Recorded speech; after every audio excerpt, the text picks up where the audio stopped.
Ассаламу алейкум достор. Азыр мен сіздерге атайын бір маанилүү видео тартуулагым келип атат. Биз айтып атпайбызбы? Бизде драйвен катуу жүрүп атат. Балдардын баары кызыгып атат. Мага дагы күн сайын балдар чалып атат. Алмаз байке, биз дагы Telegram каналда отурабыз. Көптөгөн силердин компанияда иштеген балдар менен да сүйлөшүп калып атабыз. Башка компаниядагы балдар менен сүйлөшүп калып атабыз. Баары эле айтып атат дейт.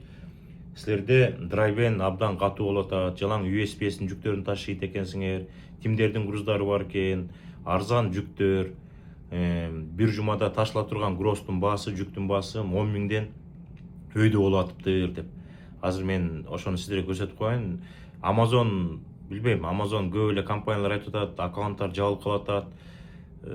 Бир кичинекей бир мелкий нарушение үчүн перформансты аябай түшүрүп салып атат. Жаңы закон чыгып атат. Билесиздерби, достор? Amazon'da иштеп, кетип баратып тикет алсаңыздар, силердин Amazon релейиңерди жаап коюшу мүмкүн. Силер экинчи Amazon'да иштей албай каласыңар. Ошон үчүн бизде жумуш кандай болуп атат? Очкени кийип алайын. Достор, атайын моякты кагаз менен жаап койдум. Мен айдоочубуздун атын сиздерге көрсөткүм келбей атат. Бир инибиз келди. Фредлайнерди бердик. Вашингтон ДСден келип 3 жумадан бери бизде иштеп атат, достор. Мына кеттик анда.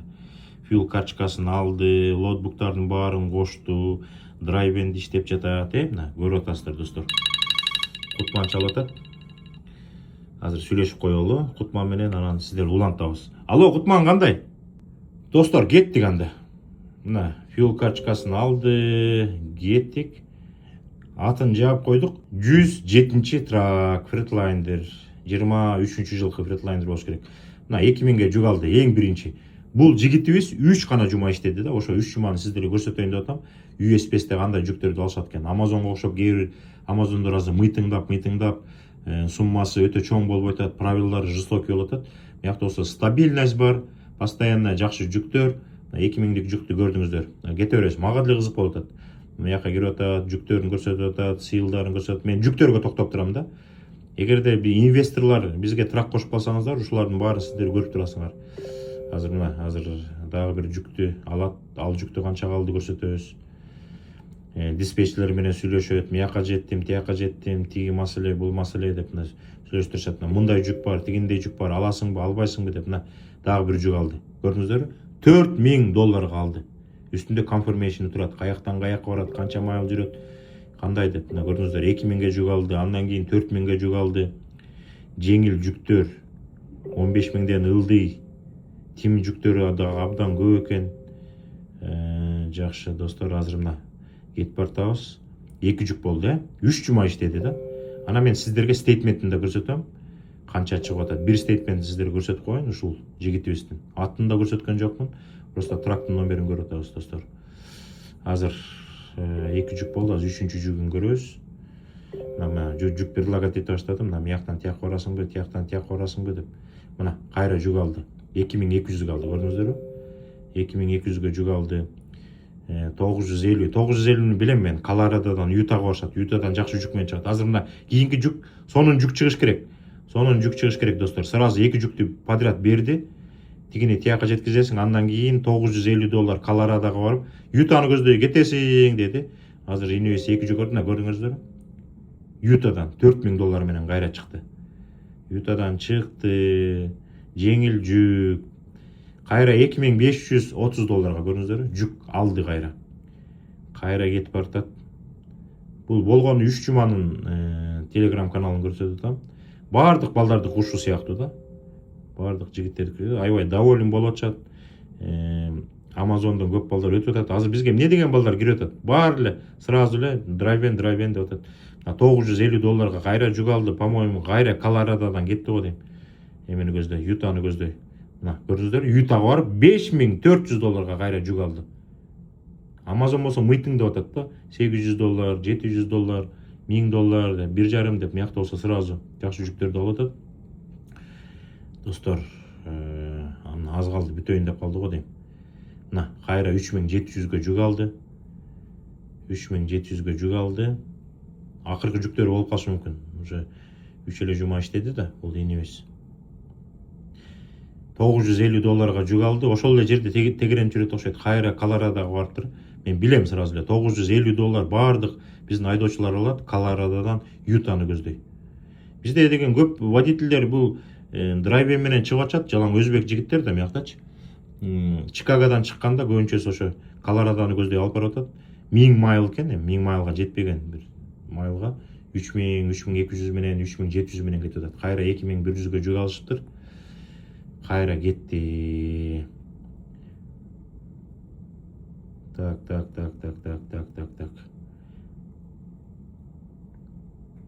Азыр могу жүк 4000ге көрдүңүздөрбү? 4900, 4000 деп алдым, кечирип коюңуздар, көрдүңүзбү? 4900га кайра жүк алды.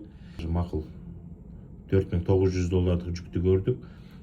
$5600 көрдүңүздөрбү жүктү? Ишенбесеңиздер, мына 5600. Ошол $5600 жүктү карайлычы, жакшылап карайлычы. Шашпай карайлы достор.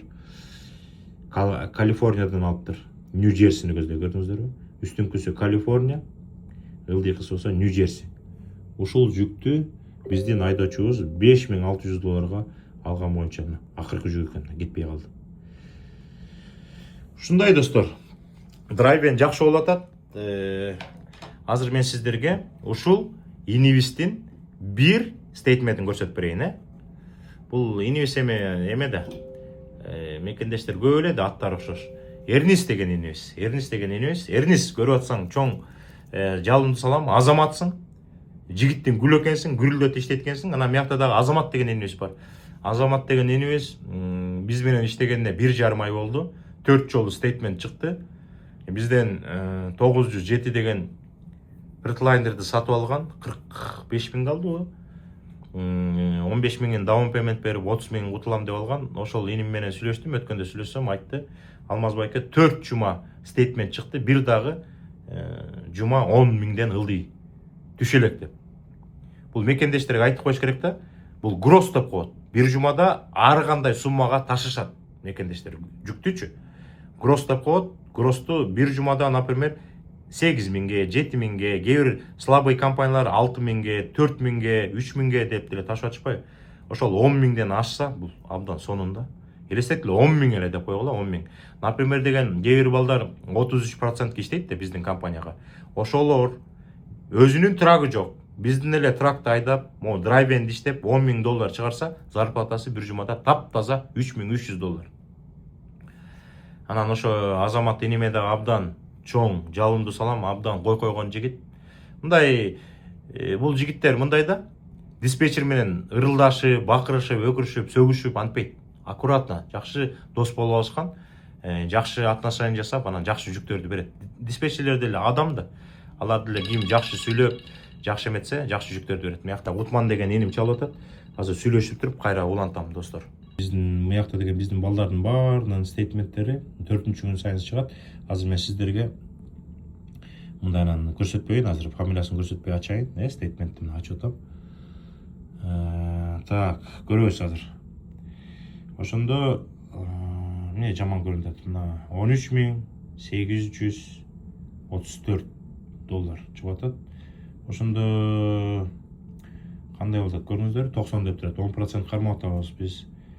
Ошто $950, $4000, $2534, $950, $5400 жүк ташыптыр. Ошондо гросс бир жумада ташылган жүктүн баасы 13834 чыгып атат. Ана мякта кармалап турган нерселер бар да, чынбы достор?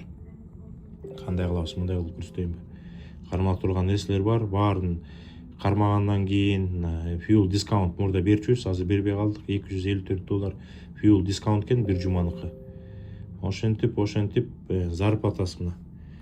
Бир жумада тапкан зарплатасы $6711 достор. Көрүп кандай кылабыз? Муну чыгаралы дагы.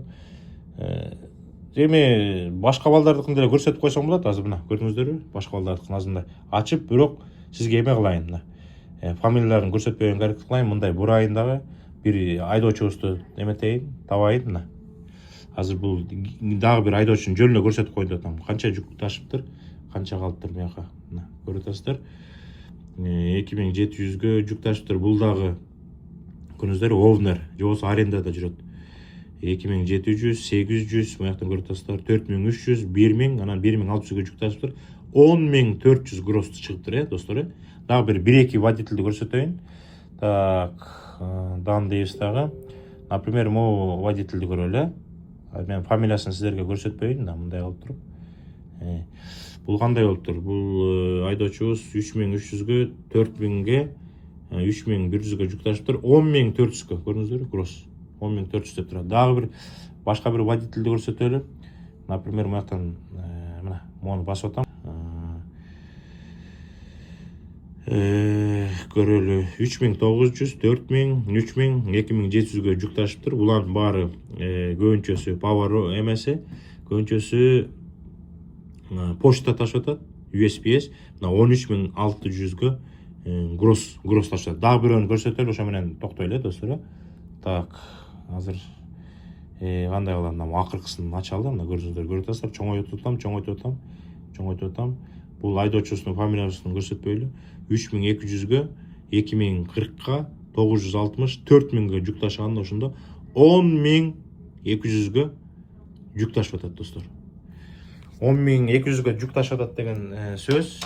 Бир жумада 10200гө жүк ташыды, гроссу. Ошондон примерно зарплатасы канча чыгат экен, ошондо дагы бирөөнүн зарплатасын көрүп коелучу. Баардык пейменттер кармалгандан кийин зарплатасы 3416. Эмнеге 3416? Буякта бир пейменти бар экен. Так, бул эмнеге мындай болуп калды? Азыр мен cargo insurance дейт азыр. Может бизден трак алган, чынбы? Мына $1000 дейт. Трак пейменти бар турбайбы? $1000. Эгерде бизден трак алып туруп, бул болбогондо уже 4416 болмок. 4416. Дагы эмне пейменттер бар экен? Карайлы. Так, office fee, low delivery by fleet manager дейт. Дагы эмесинде $250 эме төлөйт экен. Жана депозит төлөйт экен. Ошо зарплатасы где-то 3000, 4000 бирден болмок да, 4,5 деп коелучу. Зарплатасы 4,5 болмок. Ошондой, достор, чакан видео, келиңиздер. Драйвен бизде катуу болуп атат. Элдер көрсөтпөгөн нерселерди көрсөтүп атабыз. Телеграмын көрсөттүк, стейтменттерин көрсөттүк. Мындан ашык көрсөтүп албайбыз. Кийинки эфирден жолуккуча сак саламатта калыңыздар. Дагы бир чакан видео сиздерге арнап чыгарып коюшка муктаж болуп атам, анткени улам эле көчөдө чалды, дем алыш күндөрү да чалды, азыр жумушка келсем да чалып атат, мекендештер. Переживание болуп атат да. Качан грин карта ойуну башталат, деп. Баарыбыз билебиз. Жыл сайын октябрдын 4-ü, 5-и, 6-сы, 7-синде грин карта ойуну башталып калчу. Быйыл өзүңүздөр билгендей башталбай атат. Октябрь бүттү, ноябрдын уже 3-ü болуп калды бүгүнчү. Анан көп мекендештер айтып атат, ноябрдын 7-синде ачылат, ноябрдын 15-inde ачылат деп. Үмүт да, ар бирибиз үмүт менен жашайбыз. Бардык мекендештер билип атат. Азыркы учурда Америкага келиш үчүн, пока Трамп президент болуп турган учурда легалдуу жол менен келиш керек да. Легалдуу жол менен келип, грин картасы бар киши тракта иштей алат. Көп эле мекендештердин баары, дүйнөдөгү адамдардын баары Америкага көбү эмнеге келет? Тракта иштейбиз. Жакшы акча тыйын таап, бутка туруп алып кетебиз депчи. Ошон үчүн билбейбиз качан ачылат. Ноябрдын 5-inde ачылабы, 10-ында, 15-inde ачылабы, даже керек болсо болбой калабы билбейбиз. Ана мекендештер сурабаңыздар да. Кичине эмерээк билимдүү бололу да. Мен азыр мияка жазып коем. dv.program.state.gov болду. Андан башка официальный сайт жок. Бир гана Америка Кошмо Штатында официальный сайт ачылат. Ошол жерден грин картага заявка толтурса болот. Сен деген Google'га киресиңер. Сурабагыла, бирөөдөн сурабагыла. Уят болуп каласыңар. Если даже азыр грин карта ойуну башталдыбы, башталган жокпу билбесеңер, грин картанын заявкасын кантип толтурасыңар? Ошо 12 суроого кантип жооп бересиңер? Кантип сүрөтүңөрдү коесуңар? Кантип үй бүлө жөнүндө маалыматыңарды ошол жака коесуңар? Болбойт да, достор. Силер деген эч кимден сурабагыла. Просто dv.program.state.gov киресиздер. Киргенден кийин аякта бүт баары турат. Азыр эле кирип көргүлөчү. Кирип көрсөңүздөр, аякта өткөн жолу грин карта ойногон адамдар грин карта уттубу же уткан жокпу текшерсе болот. Аякта 3 эле нерсени жасаш керек. жанагы грин картага заявка толтурганда confirmation номер берет. Ошол confirmation номерди киргизесиздер, өзүңөрдүн фамилияңарды гана жазасыздар, анан деген туулган күнүңөрдү жазасыңар. Анан аякта бир код чыгат, ошо кодду киргизип койсоңорлар, силер өткөн жылы ойногонсуңар грин карта, уттуңарбы, уткан жоксуңарбы, ошону айтат результатын. Эгерде ошондой болуп турса, грин карта оюну баштала элек, сайт ачыла элек. Качан сайт ачылат? Эгерде силер ошол dvprogram.state.gov моякта жазылып турган сайтка кирсеңиздер, уже силерден суроо бере баштаса, грин картага заявка толтурасыңарбы, атыңар ким, фамилияңар ким, силер жөнүндө кайсы өлкөдө жашайсыңар, силердин адресиңер кандай, үйлөңөр барбы, образованияңар кандай деп суроолорду бере баштаса, уже сайт ачылды. Ошентип эле бат эле текшерип койсуңар. Чиркин жашоо. Сурообагыла, уят болуп каласыңар өзүңөрчү. Менден да сурообагыла. Өзүңөр эле dvprogram.state.gov кирип туруп текшерип койгула. Сайт ачылдыбы, ачылган жокпу деп. Туура, абдан туура. Бир чети переживание болуп атып, мындай грин карта оюну башталып калабы, башталбай калабы. Биз да Америкага барганда легалдуу жол менен баралы, кыйналбайлы, адвокат нанимать этип, мияка келсе болот, туристтик виза менен, любой виза менен келсе болот дагы, өзүнүн статусун өзгөртсө болот да. Анын үчүн деген адвокатты нанимать этип, бардык кейс, жаңы кейс ачылат, статусун өзгөртүп, ал дагы волокита, анан грин картаны колдон качан аласыңар билесиңерби? 5 жылдан кийин аласыңарбы? 8 жылдан кийинби? 10 жылдан кийинби? Менин дагы толтура тааныштарым бар. Даже келгенине 10-15 жыл болду. Грин карта эмес, ошол процесстер аягына чейин бүтө элек да. Ошон үчүн кээ бирөө ойлошот экен. Мен бара калып эле, анан сразу документтеримди алып калып эле тракка кирем, анан тигинтем минтем деп пландаштырат экен. Азыр кичине акыбал оорураак, анан көп мекендештер суроо берип атат. Биз барсак, эгерде грин карта жок болсо, тракка кантип иштейбиз деп. Иштей албайсыңар. Грин картасы жок, тракковый мектепте окуй албайсыңар. Даже ДМВга барып, жана 3 экзаменде тапшыртпайт. Силер деген жөнөкөй право алсаңар болот дагы, ошону менен достор, эмеде иштесеңер болот. Жөнөкөй право менен таксиде иштесеңер болот, доставкада иштесеңер болот, жана пикап трак менен иштесеңер болот, пикап трак менен машина ташысаңар болот, флетбеги бар, ар кандай жүктөр ташысаңар болот, бокс трактарды айдасаңар болот, анын дагы өзүнүн эмеси бар, салмагы, анан узундугу бар да. Кыргызстандын правосы жарабайт иштегенге, убактылуу иштегенге жарайт. Анан мага дагы өткөндө бир иним чалып калды, өзүм баткендик болом дейт. Кызым 19да дейт, грин карт тутуп алды, ошого аябай переживать этип атат, эмне кылыш керек дейт. Мен айттым, мыякта анча-мынча тааныш болуш керек десем, тааныш бар дейт. Эң сонун дейт. Караам боло турган тааныш болуш керек. Хотя бы тозуп алып, башында жаткызып, жумуш тапканга жардам берсе эле, бүттү, калганы болуп кетет. Айтып атам, кызыңар келгенден кийин 1 айдын ичинде документиңердин баарын алат. Сошулду да алат, грин картаны да алат. Бирок биринчи очередь банктан счет ачыш керек, жана дебет карточка, кредит карточкаларды алыш керек дагы. Экинчи маселе бул даже биринчи маселе болуп калат. Эң биринчи маселе машина алыш керек. Чикагага келген киши машинасы жок, окуп жүрбөйт. Мен айтып атам, кызыңыз 19да болсо, машина алыш керек десем, мияктан азыр окуп атат дейт. Жакшы дедим, колун көндүрүп, мияка келгенден кийин аэропорттон түшүп туруп сразу машина айдасаңар болот. Кыргызстандын международный правосы менен. Убактылуу машина айдап турат. Анан деген документтер 1 айдын ичинде келгенден кийин банкка барып счет ачыш керек дагы, анан драйвер лайсенс, жөнөкөй жеңил машина айдай турган праваны алыш керек. Бул абдан чоң документ. Американецтер эч качан паспорттарын чөнтөккө алып жүрбөйт. Мыякта Америкада жүргөн кишилердин ар биринин чөнтөгүндө айдоочулук күбөлүк бар. Ошол күбөлүк менен анан өзүңөр мыяктан машина сатып алып иштейсиңер. Көп эле жумуштарды иштесе болот. Ошол жеңил машинасы менен эле алса болот. Ар кандай жанагы минивендерди айдаса болот, пикап трактарды, бокс трактарды, таксиде иштесеңер болот, доставкада иштесеңер болот, эмеден тышкары, трактан тышкары. А эгерде грин карта менен келген кишилерге проблема жок. Мына 1 айдан кийин жеңил машинанын правосын аласыңар дагы, эртеси күнү барып, эгер даяр болсоңор, General Airbag Combination 3 экзамен тапшырасыңар дагы, трак мектебин барып, окуп, анан СДЛ право алып иштей бересиңер. Эч кандай эчтеке өзгөрүү жок, эгерде грин картаңар болсо. Ошон үчүн dvprogram.state.gov эч качан унутпайбыз. Бир гана официалдуу сайт бар. Кийинки эфирден жолукуча сак саламатта болуңуздар достор.